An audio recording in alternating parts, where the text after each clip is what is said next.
We've looked at 4 night trials, and now we're going to do another 3 trials before Pilate, and then before Judas, and then before Pilate again. The first 4 were conducted by the Jews, the last 3 by the Romans. Christ was rejected. Last time we looked at his unique rejection. He, the God of heaven, being rejected by creatures. I'm sure you've had this experience of rejection. There are different kinds of rejection in life, and we have to handle it. And I think the best model to look at is the model of Christ. Someone else preferred you above someone else. They shouted that they reject him. Right out, we reject you. We don't want you. They shouted that they prefer Barabbas to Jesus. They shouted, crucify him, crucify him, crucify him. Take your rejection to Christ for comfort. And go through the pain. Pain has got a way of healing as well. Luke 23, verse 22, then he said to them the 3rd time, why, what evil has he done? This is Pilate. I have found no reason for death in him. I will therefore chastise him and let him go. So they came to Pilate with a long list of reasons why Christ should be crucified, died. And then he said, but I find no fault in him. But to satisfy you, I'll chastise him. Verse 23, but they were insistent, demanding with loud voices that he be crucified, not lacerated, but crucifixion. This is all we want, Pilate. And the voices of these men and of the chief priests prevailed. Did Pilate really chastise Jesus? Because this was a very cruel type of punishment. Let us consult another witness. John, come and tell us. He says in 19 verse 1, so then Pilate took Jesus and scourged him. So 2 people confirm this. Eusebius mentions the incidents in Smyrna where people were chastised in such a way that their intestines were visible. Isaiah 53 verse 5, but he was wounded for our transgressions, he was bruised for our iniquities, the chastisement for our peace was upon him, and by his stripes we are healed. The verse says the chastisement of our peace was upon him. Without his chastisement, we would never have enjoyed peace. We would never have had the joy of experiencing the pleasant emotion of peace, was it not for the fact that Jesus was chastised. So whenever you have the emotion of peace, you can take it back to the time when Christ suffered for you. So peace was bought at a tremendous price. May we never forget what a tremendous price Jesus paid for our peace and for cleansing us of our sins. May we always abhor the ugliness of sin that caused the inhumane treatment of Christ. Mark 15, 16 to 18. Then the soldiers led him away into the hall called Praetorium. And they called together the whole garrison. And they clothed him with purple, and they twisted a crown of thorns, put it on his head, and began to salute him, Hail, King of the Jews.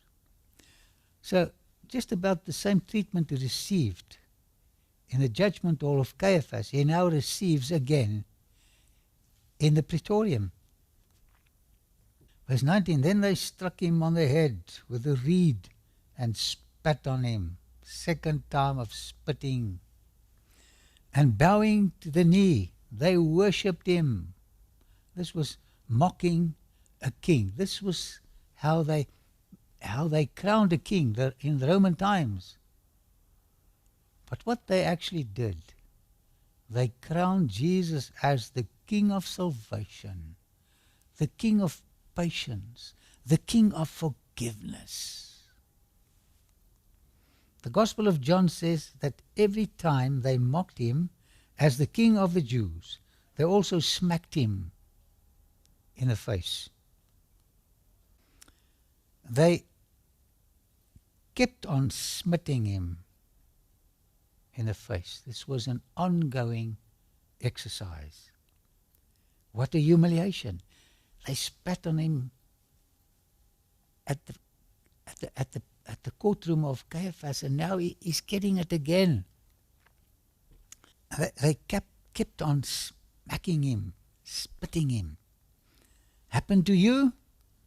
What a humiliation. They grabbed the reed that they placed in his hand, a scepter, and struck him on the head. You know, he had a crown of thorns on his head, so it just penetrated a little deeper. The crown of thorns were forced into the head, and he bled profusely. You notice if you have a wound on your head, it's blood all over. Can you imagine what he must have looked like? Because he was bound, he could not wipe the blood or the sweat from his face. This was the greatest coronation ever recorded. He was crowned as the King of our salvation. You know, I think it'll take quite a few million years to say thank you to Christ when we get there. They mocked him and cursed him, and they abused him. This was the fifth trial. Satan was trying his best to tempt Jesus to escape this treatment and thereby cancelling the plan of salvation. Only slip up once, Jesus, and I've got you. But Jesus was focused. He saw your face and mine. He decided he cannot slip up in one minor point. Would you tolerate abuse if it was in your power to stop it? Would you allow the scum to spit in your face if it was in your power to prevent it? You know, we've got a legal system and we take people to court. Jesus decided to pay the price for our salvation, and nothing could deter him. He'll stick it out for you and me. Our salvation was of greater importance than his humiliation and treatment and death. Do you realize how much he loves you? Do you realize how much he wants you to be with him forever? The second thing the devil wanted to accomplish was to get Jesus to retaliate. If Jesus would only fail once, then his sacrifice would not be perfect and the plan of salvation would be ineffective and we would be lost, the entire human race. How should we as sinners thank him for the price he paid for our salvation? The greatest sign that Jesus possessed divinity was not only his miracles, his impeccable behavior during his inhumane treatment testifies to the fact that he truly was the Son of God. Never could a human being behave like he behaved under these circumstances. The cruelty of those who abused him made them lower than the beasts of the field. In contrast to their behavior, Jesus gave ample evidence by his faultless behavior that he was the Messiah of prophecy. I'm so glad I'm saved, not by what I do, but what He's done for me. I'll never make it. He has made it for me. And we just have to accept the gift and treasure it. It was as if the heavy surges of wrath, rising higher and higher, like the waves of the boisterous ocean, broke about Him, but did not touch Him. He stood silent, but His silence was eloquence. The blood flowing from His wounded head was the oil that anointed Him as our great high priest.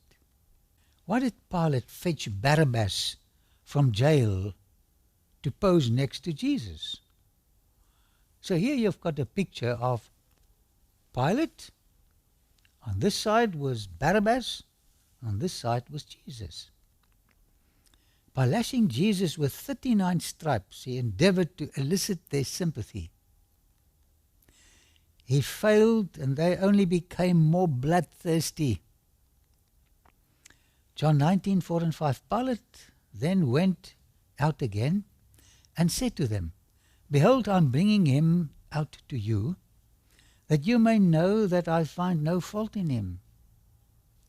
Then Jesus came out wearing the crown of thorns and the purple robe. Can you see him? And Pilate said to them, Behold the man, ecce homo, Latin. Behold this man. Have you ever seen somebody like him? On the Via Dolorosa you can visit the Ecce Homo Arch. On the Via Dolorosa, with its different stations, it was here where Pilate contrasted the sinlessness of Jesus with the vileness of Barabbas. This is the archaeological site, the real site. I often went into this chapel, Ecce Homo Chapel, to relive what happened here. Pilate exposes his back so that they could see what it looked like. So he turned Jesus around so that they could see his back lacerated. This was the first laceration of 39 lashes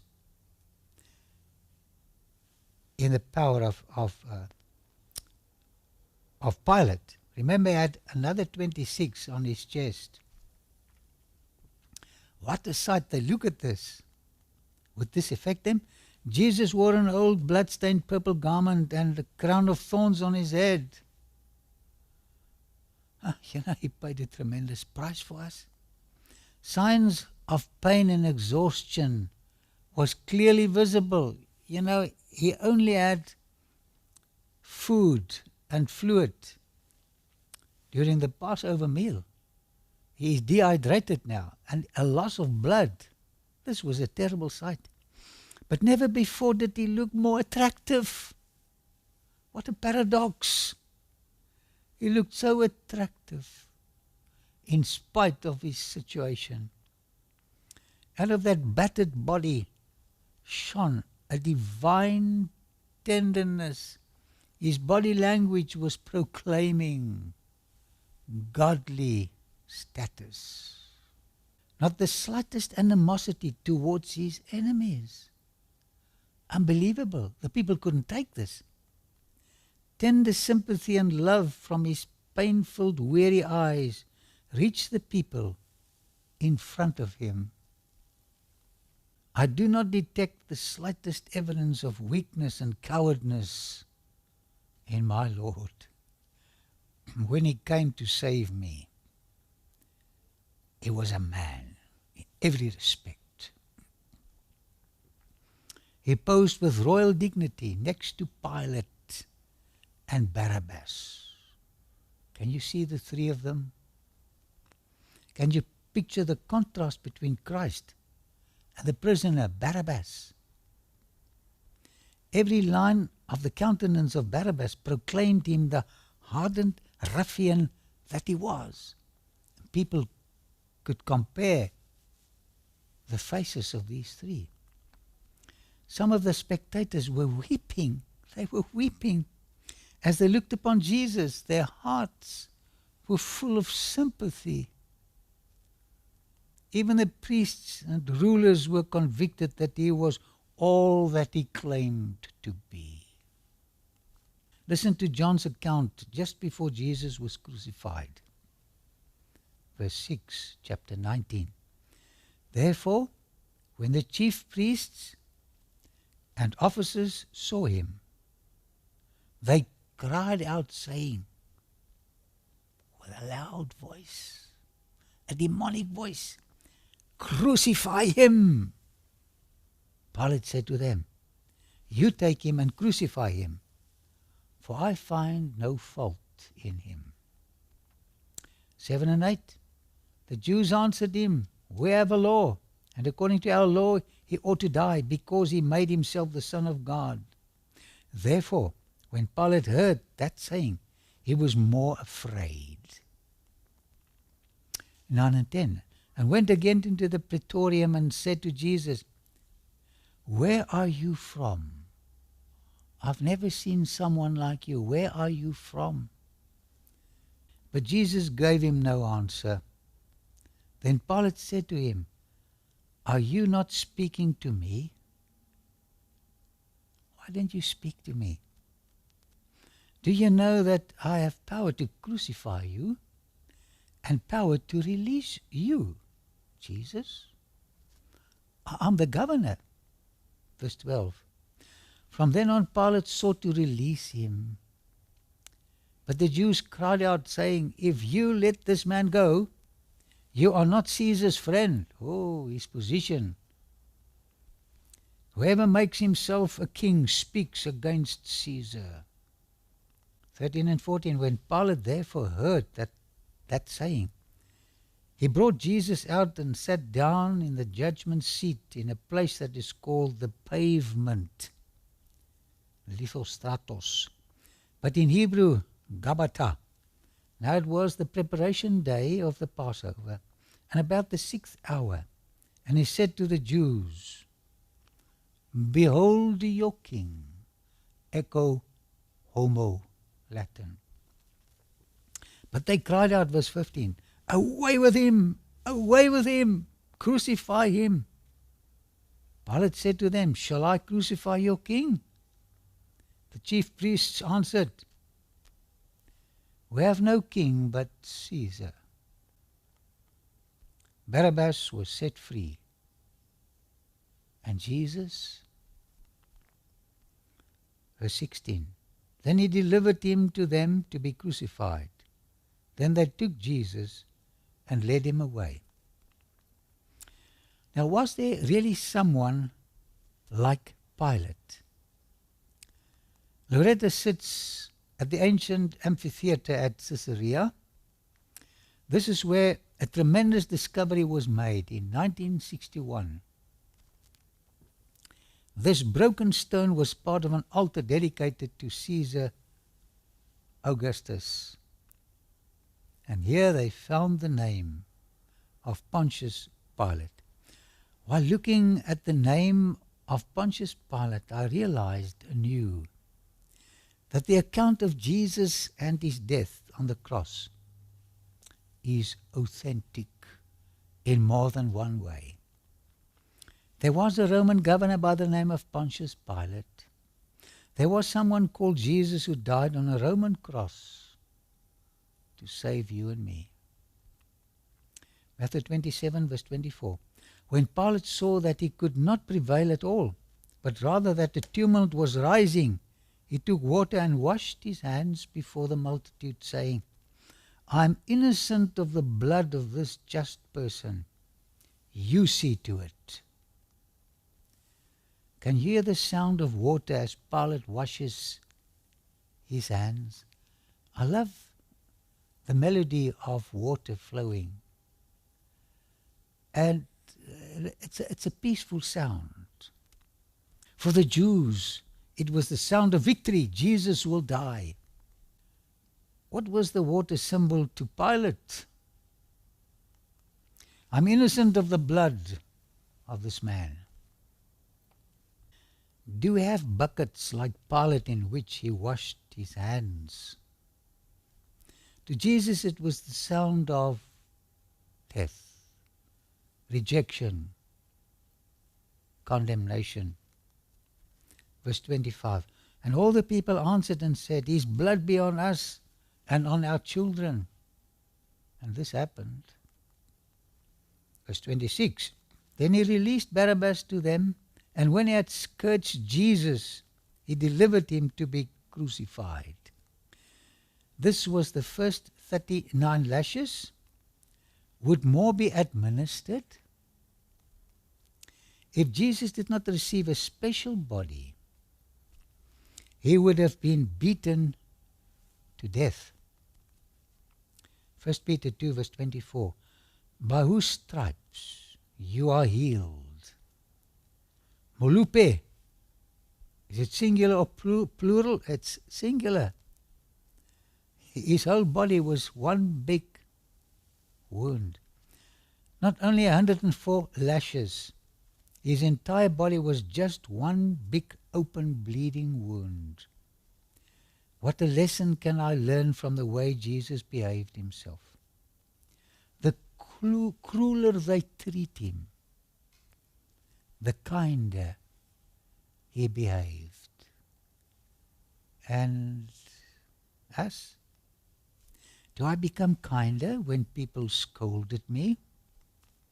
Does my peace increase when I'm falsely accused?